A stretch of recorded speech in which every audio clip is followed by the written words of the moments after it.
Aujourd'hui, il y a Africa Intelligence qui nous informe que le nouveau directeur de la DGSE a été reçu par Faure Gnassingbé et qu'il est en contact avec Faure Gnassingbé tout le temps.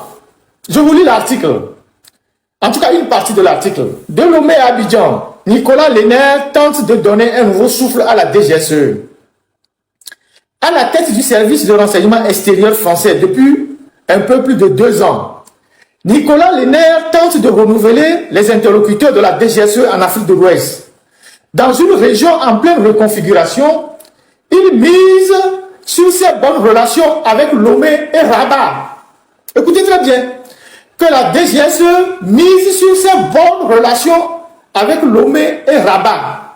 Donc, Faure Gnassingbé est un interlocuteur très assidu, très discipliné de la DGSE, le service de contre-espionnage français. L'article poursuit. Comme il est d'usage, la rencontre n'a fait l'objet d'aucune communication officielle. Écoutez très bien.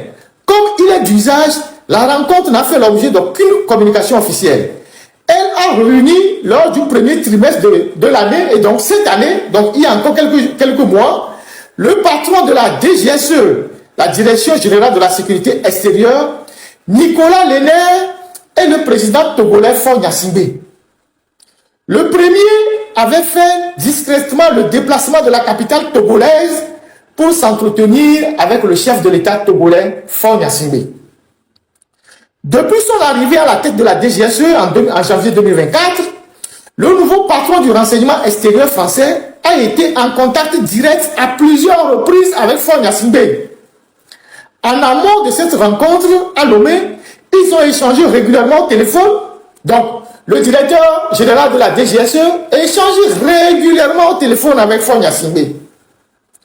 Tout au long de l'année 2024,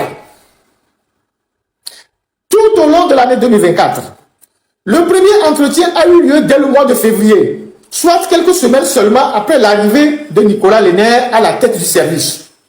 Seul membre de la communauté économique de l'Afrique de l'Ouest, CEDEAO, a disposé encore de relations privilégiées avec les 3 jointes des pays de l'AES.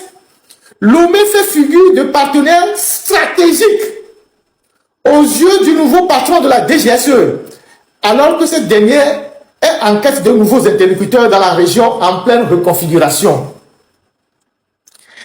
Auprès du président togolais, Nicolas Lenner a eu l'occasion à plusieurs reprises de présenter sa feuille de route africaine. Donc, c'est auprès de Faure Gnassingbé que le directeur de la DGSE vient présenter sa feuille de route, sa mission, à la tête des services de renseignement français. Une stratégie présentée avec beaucoup d'humilité quant aux ambitions du service extérieur français dans la région. Un message qui a été reçu avec beaucoup de bienveillance par Faure Gnassingbé. Donc Faure Gnassingbé a reçu avec beaucoup de bienveillance le message du directeur de la DGSE qu'il a reçu à Lomé et avec qui il est en contact permanent au téléphone. Donc, allez dire aux petits communicants de unir de Faure Gnassingbé, les ignorants qui sont sur la toile, qui disent oui, c'est la DGSE, c'est la DGSE. Dites-leur que la DGSE vit dans la même chambre que Faure Gnassingbé et que Faure Gnassingbé parle au téléphone chaque jour avec le directeur de la DGSE. Conclusion, la France n'a rien à voir avec ce qui se passe au Togo. C'est les Togolais eux-mêmes qui s'organisent pour dénoncer un régime, cinquantenaire ou soixantenaire. Allez leur dire, pour que la prochaine fois qu'ils prendront la parole en public, qu'ils n'exposent pas leur ignorance sur la place publique.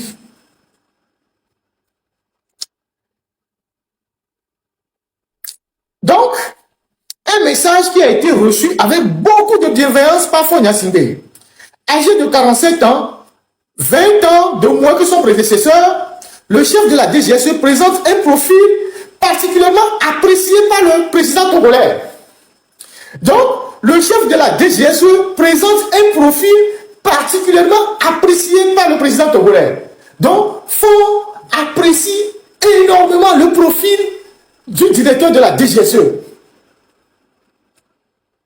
À Lomé, le service de renseignement extérieur français, écoutez-moi très bien, à Lomé, le service de renseignement extérieur français dispose de solides relations avec l'Agence nationale de renseignement, ANR, et son patron depuis 2018, le colonel Ali Esson Tchakpele. Ce dernier, originaire de Pia, dans la région de la Kara, fief de la famille présidentielle, est issu comme un de l'ethnie kadien particulièrement influente dans l'appareil sécuritaire togolais. Les services extérieurs avaient un temps misé sur leur bonne relation avec Lomé pour négocier avec la junte de Ibrahima Traoré la libération de 4 agents français arrêtés en décembre 2023 et retenus pendant près d'1 an en résidence surveillée à Ouagadougou. Le Mali a par ailleurs annoncé avoir mis en scène l'interpellation le 14 août d'un présumé agent de la DGSE. Pour obtenir sa libération, Paris pourrait de nouveau être tenté de se tourner vers la diplomatie togolaise. Donc, Africa Intelligence nous informe que pour obtenir la libération prochaine de cet agent de la DGSE ou agent présumé de la DGSE que le Mali a arrêté il y a quelques jours, la diplomatie française, la France, va encore se servir de Fort Gnassingbé. C'est la ligne du continent qui nous dit ça.